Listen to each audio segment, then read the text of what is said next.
ఆకాశవాణి వార్తలు చదువుతున్నది ఆరేపాటి వెంకటనారాయణరావు. ఆహార వ్యవసాయ సంస్థ ఎఫ్ఏఓ 75వ వార్షికోత్సవం సందర్భంగా ప్రధానమంత్రి నరేంద్రమోదీ ₹75 స్మారక నాణ్యాన్ని విడుదల చేస్తారు.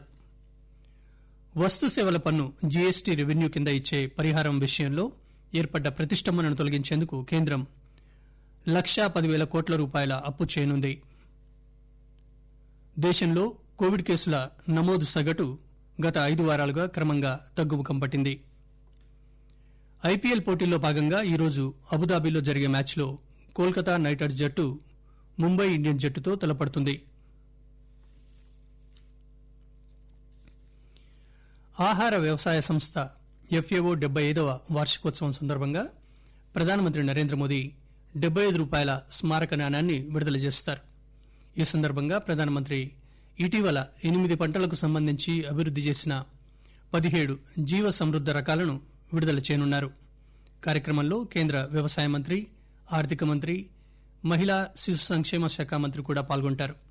దేశవ్యాప్తంగా అంగన్వాడీ కేంద్రాలు, కృషి విజ్ఞాన కేంద్రాలు, సేంద్రియ హార్టికల్చర్ మిషన్ల వారు కూడా ఈ కార్యక్రమంలో పాల్గొంటారు. ఆకలి, పోషకాహార లోపాన్ని సరిచేసేందుకు సంయుక్త పోరాటం అవసరమని ఉపరాష్టపతి వెంకయ్యనాయుడు అన్నారు. ప్రపంచ ఆరోగ్య దినోత్సవం సందర్భంగా ఆయన ట్వీట్ చేశారు. ప్రజలు తమ నివాసాల్లో ఆహారం వృధా కాకుండా చూసుకోవాలని సూచించారు. జంక్ ఫుడ్ వదిలేసి ఆరోగ్యకరమైన ఆహార అలవాట్లు చేసుకోవాలని వెంకయ్య యువతరానికి సూచించారు. వస్తు సేవల పన్ను జీఎస్టీ రెవెన్యూ కింద ఇచ్చే పరిహారం విషయంలో ఏర్పడ్డ ప్రతిష్టంభనను తొలగించేందుకు కేంద్రం ₹1,10,000 కోట్ల అప్పు చేయనుంది. రాష్ట్రాల తరపున తామే అప్పు తెచ్చి జీఎస్టీ సెస్ పరిహారం కింద బ్యాక్ టు బ్యాక్ అప్పుగా రాష్ట్రాలకిస్తామని తెలిపింది. ఈ అప్పు కారణంగా కేంద్ర ద్రవ్యలోటుపై ఎలాంటి ప్రభావం ఉండబోదని కేంద్రం స్పష్టం చేసింది.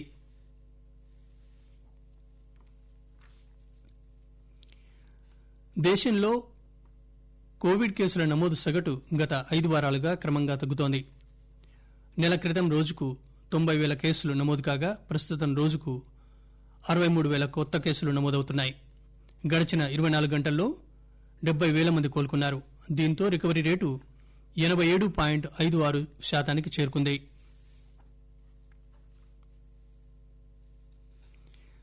దేశంలో నిన్న 10,28,000కు పైగా కోవిడ్ శాంపిళ్లను పరీక్షించారు.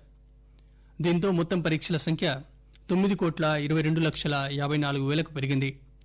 రోజుకు 15 లక్షల పరీక్షల సామర్థ్యంతో భారత్ ముందుకు సాగుతోంది. కోవిడ్-19 కేసులు సత్వర గుర్తింపు, ఐసోలేషన్, సమర్థమైన చికిత్స కోసం అత్యున్నత శ్రేణి పరీక్షలు దోహదం చేస్తున్నాయని ఆరోగ్య మంత్రిత్వ శాఖ తెలియజేసింది. ఇందువల్ల మృతుల సంఖ్య బాగా తక్కువగా ఉంటోంది. ఈ ఏడాది ఆరంభంలో దేశంలో పూణేలోని వైరాలజీ ల్యాబ్ ఒక్కటే ఉండేది. ప్రస్తుతం దేశంలో 1945 ల్యాబ్లున్నాయి.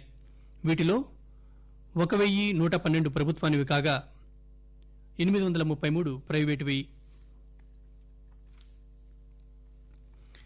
తెలంగాణ రాష్టంలో గడచిన 24 గంటల్లో 1,554 మందికి కోవిడ్ సోకడంతో రాష్టంలో ఇంతవరకు కరోనా వైరస్ సోకిన వారి సంఖ్య 2,19,224కు చేరింది. రాష్ట వైద్య ఆరోగ్య శాఖ ఈ ఉదయం విడుదల చేసిన తాజా బులెటిన్ ప్రకారం రాష్టంలో నిన్న 43,000కు పైగా పరీక్షలు నిర్వహించగా 1,554 మందికి కొత్తగా కరోనా వైరస్ సోకినట్లు నిర్ధారణ అయింది.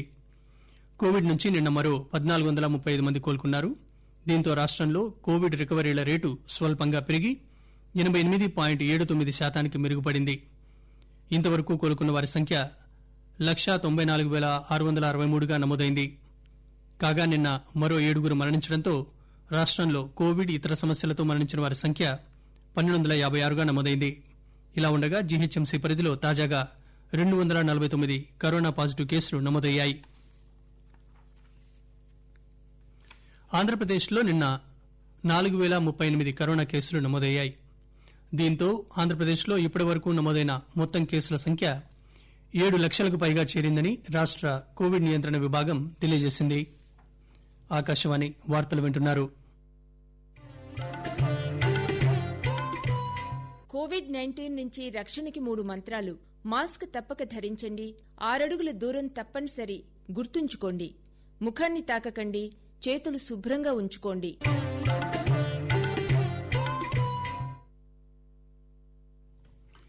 రైజింగ్ డే సందర్భంగా నేషనల్ సెక్యూరిటీ గార్డ్ బలగాలకు వారి కుటుంబ సభ్యులకు ప్రధానమంత్రి నరేంద్ర మోదీ శుభాకాంక్షలు తెలిపారు. భారత భద్రత విషయంలో ఎన్ఎస్జీ కీలక పాత్ర పోషిస్తోందంటూ ప్రధాని ట్వీట్ చేశారు. భారత్ను సురక్షితంగా ఉంచేందుకు ఎన్ఎస్జీ చేస్తున్న కృషిని ఆయన కొనియాడారు. దేశీయ ఉత్పత్తులకు ఊతమిచ్చేందుకు కేంద్రం నిత్యావసరాలు కాని కొన్ని రకాల వస్తువుల దిగుమతులపై బ్యాన్ విధించనుంది. రిఫ్రిజిరేటర్లతో కూడిన ఎయిర్ కండిషనర్లపై నిషేధం విధించనుంది. ఈ విషయాన్ని directorate general of foreign trade DGFT ఒక ప్రకటనలో తెలిపింది. మరోవైపు ఆల్కహాల్తో తయారయ్యే హ్యాండ్ శానిటైజర్ల ఎగుమతిపై కేంద్రం అన్ని ఆంక్షలు తొలగించింది. కేంద్ర ఆర్థిక మంత్రి Nirmala Sitharaman international monetary and financial plenary సమావేశానికి వీడియో కాన్ఫరెన్స్ ద్వారా హాజరయ్యారు. దేశంలో ఆర్థిక పురోగతికి ఆత్మ నిర్భర్ భారత్ ప్యాకేజ్ ద్వారా చర్యలు తీసుకుంటున్నట్లు నిర్మల వెల్లడించారు. కోవిడ్-19 మహమ్మారిపై వ్యాక్సిన్ పరిశోధన, పరీక్ష, సాంకేతిక పరిజ్ఞానం, సంక్రమణ, అన్వేషణ, మందులు తదితర అంశాలపై ప్రధానమంత్రి నరేంద్ర మోదీ సమీక్షా సమావేశం నిర్వహించారు. భారతీయ వ్యాక్సిన్ తయారీదారుల ప్రయత్నాలను ప్రధానమంత్రి అభినందించారు. కేంద్ర ఆరోగ్య మంత్రిత్వ శాఖ వ్యాక్సిన్ల సమగ్ర పంపిణీ సరఫరా యంత్రాంగాన్ని ఆయన పరిశీలించారు. సిరో సర్వేలు, పరీక్షలను పెంచాలని ప్రధానమంత్రి ఆదేశించారు. ప్రపంచానికి, మన దేశానికి కోవిడ్ పరీక్షలు, వ్యాక్సిన్, మందుల సమస్యకు చవకైన, సులభమైన, అందుబాటులో ఉండే పరిష్కారాలు కనుగొనాలని ప్రధానమంత్రి ఈ సందర్భంగా సూచించారు.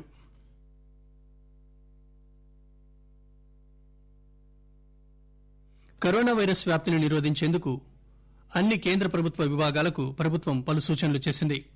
అధికారులు సిబ్బందిని ఈ మహమ్మారి పట్ల అప్రమత్తం చేస్తూ కోవిడ్-19 సంబంధిత ముందు జాగ్రత్తలపై సందేశంతో ప్రతి అధికార సమావేశం జరగాలని ప్రభుత్వం ఆదేశించింది. కోవిడ్ లాక్డౌన్ కారణంగా ఇతర దేశాలలో చిక్కుకుపోయిన వారిని వందే భారత్ మిషన్ కింద వివిధ పద్దతుల్లో 18 లక్షల మందికి పైగా భారతీయులను స్వదేశం తీసుకొచ్చినట్లు విదేశాంగ శాఖ ప్రతినిధి అనురాగ్ శ్రీవాస్తవ్ చెప్పారు. కొత్త ఢిల్లీలో నిన్న ఆయన వర్చువల్ సమావేశంలో మీడియాతో మాట్లాడుతూ ఈ నెల 1వ తేదీ నుంచి 7వ విడత వందే భారత్ మిషన్ ప్రారంభమైందని, 18 దేశాల నుంచి 444 అంతర్జాతీయ విమానాలు నడిచాయని చెప్పారు.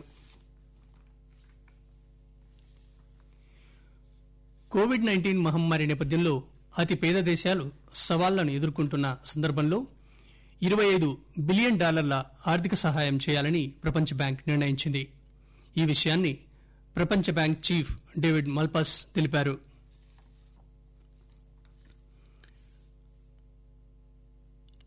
అంతర్జాతీయంగా కోవిడ్ మరణాలతో పోల్చి చూసినప్పుడు భారతదేశంలో మరణాల సంఖ్య తక్కువగా ఉన్నట్లు కేంద్ర ఆరోగ్య మంత్రిత్వ శాఖ తెలిపింది.